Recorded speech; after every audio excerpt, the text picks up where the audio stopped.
बांग्लादेश में छात्र आंदोलन को लेकर फैली अशांति के बीच प्रधानमंत्री का पद छोड़कर भारत के शरण में शेख हसीना फिलहाल हैं। भारत में शेख हसीना कब तक रहेंगी, इस पर अभी कुछ कहा नहीं जा सकता, लेकिन इसको लेकर देश और विदेश में काफी चर्चाएं हैं। ऐसे में भारत की सुरक्षा को लेकर कई सवाल उठ रहे हैं। शेख हसीना को लेकर उनकी कट्टर प्रतिद्वंदी और बांग्लादेश के पूर्व प्रधानमंत्री खालिदा जिया की पार्टी बांग्लादेश नेशनलिस्ट पार्टी यानी बीएनपी भारत पर भड़क गई। पार्टी ने कहा, अगर भारत शेख हसीना की मदद करेगा तो उससे सहयोग जारी रखना मुश्किल हो जाएगा। तो चलिए आज हम आपको बताते हैं भारत को ये धमकी किसने और कैसे दी। क्या शेख हसीना को लेकर बांग्लादेश से दुश्मनी मोल लेगा भारत? दरअसल मामला ये है कि एक निजी चैनल से बातचीत करते हुए बीएनपी के जो वरिष्ठ नेता और मंत्री रह चुके गुरेश्वर रॉय ने कई बड़े खुलासे किए।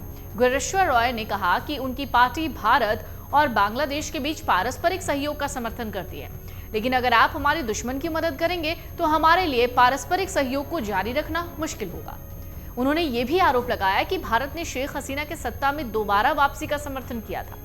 गुरेश्वर रॉय की अगर हम बात सुने, जो उन्होंने कहा है, उन्होंने कहा शेख हसीना को भारत धो रहा है। भारत और बांग्लादेश के लोगों को एक दूसरे से कोई दिक्कत नहीं है, लेकिन क्या भारत को पूरे देश की जगह एक पार्टी को बढ़ावा देना चाहिए? भारत में रह रही शेख हसीना कहां जाएंगी, ये अब इस वक्त एक बड़ा सवाल है। शेख हसीना फिलहाल भारत में रह रही हैं, लेकिन वो कहां जाएंगी इसको लेकर असमंजस है। अभी ये साफ नहीं हुआ कि वो भारत में ही रहेंगी, किसी दूसरे देश से शरण लेंगी या फिर वापस बांग्लादेश जाएंगी। इस बीच उनके बेटे सजीव वाजेद ने हाल ही में कहा था कि बांग्लादेश में लोकतंत्र की बहाली होते ही उनकी मां वापस वतन लौट जाएंगी। बांग्लादेश से भागने के बाद शेख हसीना का कोई बयान सामने नहीं आया है। हालांकि उनके बेटे सजीव वाजेद लगातार मीडिया से बात कर रहे हैं। उन्होंने अपनी मां की सुरक्षा करने के लिए भारत सरकार का धन्यवाद किया है, प्रधानमंत्री नरेंद्र मोदी के प्रति अपनी कृतज्ञता जताई है। साथ ही उन्होंने उन रिपोर्ट्स को भी खारिज किया है जिसमें कहा जा रहा है कि शेख हसीना ने ब्रिटेन में राजनीतिक शरण की मांग की है।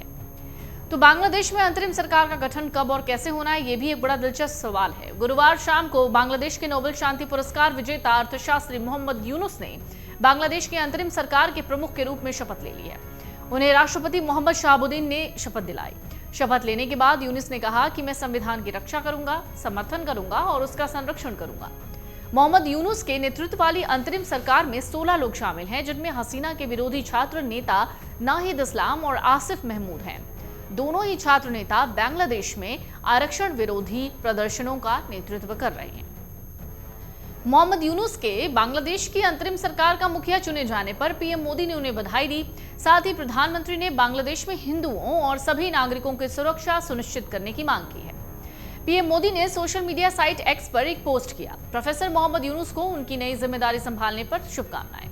हम उम्मीद करते हैं कि हिंदुओं और अन्य सभी अल्पसंख्यक समुदायों की सुरक्षा सुनिश्चित की जाएगी। स्थिति जल्द से जल्द सामान्य होगी।